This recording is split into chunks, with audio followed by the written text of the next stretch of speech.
అందరికీ నమస్కారం। ఈ రోజు మరి మెదక్ నియోజకవర్గం నుండి చేరికలు జరుగుతున్న సందర్భంగా ముఖ్య అతిథులుగా విచ్చేసిన గౌరవనీయులు మన పార్టీ వర్కింగ్ ప్రెసిడెంట్ మాజీ మంత్రివర్యులు శ్రీ కేటీఆర్ గారికి, అదేవిధంగా మరొక ముఖ్య అతిథి గౌరవ మాజీ మంత్రివర్యులు శ్రీ హరీష్ రావు గారికి, మాజీ శాసన మండలి సభ్యులు షేరు సుభాష్ రెడ్డి గారికి, మాజీ శాసనసభ్యులు శశిధర్ రెడ్డి గారికి, అదేవిధంగా పెద్దలు కంటారెడ్డి తిరుపతి రెడ్డి గారికి, బట్టి జగపతన్న గారికి, సోములు గారికి, అదేవిధంగా మరి మల్లికార్జున గౌడ్ గారికి, అంజనేయులు గారికి, వేదిక మీద ఉన్న శంకరంపేట పార్టీ ప్రెసిడెంట్ రాజు గారికి, నిజాంపేట ప్రెసిడెంట్ సుధాకర్ రెడ్డి గారికి, మాజీ మున్సిపల్ చైర్మన్ రామాయణపేట జితేందర్ గౌడ్ గారికి, అదేవిధంగా పాపన్నపేట పార్టీ ప్రెసిడెంట్ విష్ణువర్ధన్ రెడ్డి గారికి, మెదక్ పార్టీ ప్రెసిడెంట్ అంజగౌడ్ గారికి, ఇంకా వేదిక మీద ఉన్న పెద్దలు రావుల చంద్రశేఖర్ అన్న గారికి, మన మాజీ శాసనసభ్యులు మన జనార్దన్ అన్న గారికి, అదేవిధంగా ఇంకెవరన్నా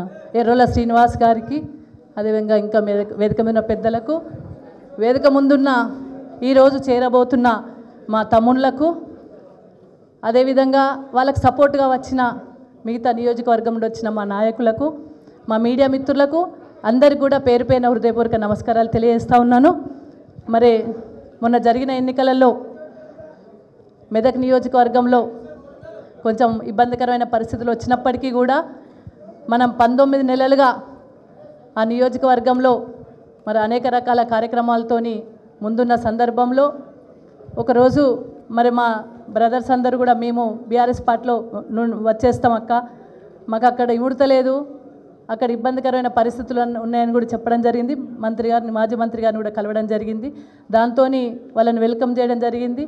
నిజంగా కూడా కాంగ్రెస్ పార్టీ అధికారంలోకి వచ్చే ముందు ఎన్నో అబద్ధాలు, అసత్యాలు, బురిడీలు కొట్టించే మాటలు, అనేక ప్రజలు మోసపుచ్చి మభ్యపెట్టి అధికారంలోకి 420 హామీలు ఇచ్చి 6 గ్యారంటీలు ఇచ్చి ఇస్తామని చెప్పి నమ్మించి మోసం చేసి అధికారంలోకి వచ్చింది। వచ్చిన తర్వాత వాళ్ళ చరిత్ర బయటపడ్డది। వాళ్ళకి ఆర్థిక వ్యవస్థ మీద పట్టు లేదు, పరిపాలన వ్యవస్థ మీద అవగాహన లేదు, శృతి లేని ఒక పద్ధతి నడుస్తూ ఉంది। ముఖ్యమంత్రి గారు ఓవైపు అనేక రకాల పరిపాలనా వ్యవస్థ మీద పట్టులేని ముఖ్యమంత్రి ఒక దగ్గర ఉంటే వారి శాసనసభ్యులు కూడా అదే రీతిలో ముందుకెళ్తూ ఉన్నారు। గౌరవ కేటీఆర్ గారు అప్పుడు మంత్రిగా ఉన్నప్పుడు, మున్సిపల్ శాఖ మంత్రిగా ఉన్నప్పుడు 40 కోట్ల రూపాయలు రామాయణపేటకు, మరి 40 కోట్ల రూపాయలు మెదక్ కూడా ఇవ్వడం జరిగింది। అవే వర్క్స్ టీయూఎఫ్ఐడిస్ ద్వారా పాత వర్క్స్కే కొత్తవిగా చూపెడుతూ మేము శిలాపలకం వేసిన తర్వాత కూడా మళ్ళీ అదే శిలాపలకానికి మళ్ళీ శిలాపలకం వేస్తూ అక్కడ అభివృద్ధి అని చెప్పి చూపెట్టడమే తప్ప మెదక్ నియోజకవర్గంలో అభివృద్ధి అనేది శూన్యమైపోయింది। గౌరవ కేసీఆర్ గారు మెడికల్ కాలేజ్ ఇస్తే ఆ మెడికల్ కాలేజీకి ల్యాండ్ అలాట్ చేసి, నిధులు అలాట్ చేసి అక్కడ 100 సీట్లతోని అక్కడ ఒక శిలాపలకం వేసి గౌరవ మాజీ మంత్రి గారు హరీష్ రావు గారు మేము వెళ్ళి శిలాపలకం వేసిన తర్వాత ఎలక్షన్లు వచ్చినాయి, ఓడిపోయినాం। మళ్ళా అక్కడున్న ఎమ్మెల్యే గారు అదే శిలకం పక్కన మళ్ళా తీసేసి ఆయన శిలాపలకం వేసి నేను మెడికల్ కాలేజ్ తెచ్చినా అని చెప్పి చెప్పుకోవడము సిగ్గుచేటు। కేవలం 50 సీట్లకే కుదించడం జరిగింది। మనం 100 సీట్లు ఇచ్చినాం, గర్వంగా చెప్పుకుంటున్నాం। ఈరోజు మన కేసీఆర్ గారు మెడికల్ కాలేజ్ 100 సీట్లతో ఇస్తే ఇప్పుడు కనీసం 50 సీట్లకే పరిమితం చేసి మనం చెప్పిన పనిని వాళ్ళు చెప్పుకుంటూ ముందుకెళ్తున్న సందర్భం కనబడతా ఉంది। అది అక్కడున్న కాంగ్రెస్ పరిస్థితి। రాష్ట్రంలో ఒకవైపు కాంగ్రెస్ పార్టీ మరి పాతరేసే పద్ధతిలో ప్రజలలో వ్యతిరేకత వచ్చింది, కాంగ్రెస్ పార్టీ పతనం ప్రారంభమైంది। నేను ఈరోజు గర్వంగా చెప్పుకుంటున్నా, ఆ పతనమేదో మెదక్ నుండే ప్రారంభమైంది ఈ కాంగ్రెస్ పార్టీ అని కూడా ఈ సందర్భంగా చెప్పిన। ఎక్కడైతే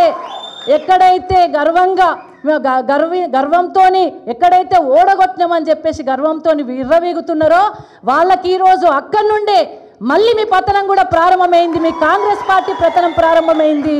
అక్కడి నుండే అక్కడ ఏదైతే ఇష్టం వచ్చిన హామీలు ఇచ్చి ప్రజలు మోసం చేసినరో ఆ మోసాన్ని ఎండగట్టడానికి మాకు బలమైన శక్తిగా మళ్ళీ బీఆర్ఎస్ పార్టీ రాబోతుంది మెదక్ నుండి అనే ఈ సందర్భంగా నేను తెలియజేస్తా ఉన్నాను।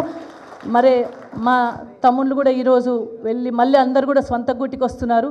ఆ స్వంత గూటికి వస్తున్న సందర్భంలో వాళ్ళందరికీ కూడా ఒక జిల్లా అధ్యక్షురాలుగా, ఆ నియోజకవర్గ ఇన్ఛార్జిగా మీ అందరికీ కూడా వెల్కమ్ చేస్తూ, గతంలో సరే జరగవచ్చు రకరకాల సార్, కర్నూలు సావుకి 100 కారణాలు ఉండొచ్చు, నా ఓటమి కూడా 100 కారణాలు ఉన్నాయి సార్. దాంట్లో ఇది కూడా ఒక కారణం కావచ్చు, మనస్పర్ధలు కావచ్చు, ఏదైనప్పటికీ కూడా డెఫినెట్గా వాటి అన్ని సరిదిద్దుకొని సరిపుచ్చుకొని బీఆర్ఎస్ పార్టీని గులాబీ జెండాను మెదక్ నియోజకవర్గంలో స్థానిక సంస్థల్లో ఎగరవేసే విధంగా ఒక్క పట్టు మీద ఉండి సాధించుకుంటామని చెప్పేసి కూడా ఈ సందర్భంగా మీకు మాట ఇస్తూ డెఫినెట్గా అందరూ కలిసి పని చేసుకోవడానికి ఒక 2-3 రోజులు తర్జన భర్జనలతో అందరిని కూర్చోబెట్టి మాట్లాడినాం సార్.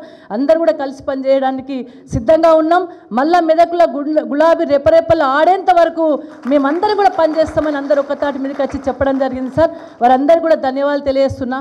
మరి అందరూ కూడా పోయే రీతిలో పాత వాళ్ళు కొత్త వాళ్ళు కలిసిన వాళ్ళని కాకుండా గులాబీ జెండా కేసీఆర్ గారు మళ్ళీ ముఖ్యమంత్రి కావాలి.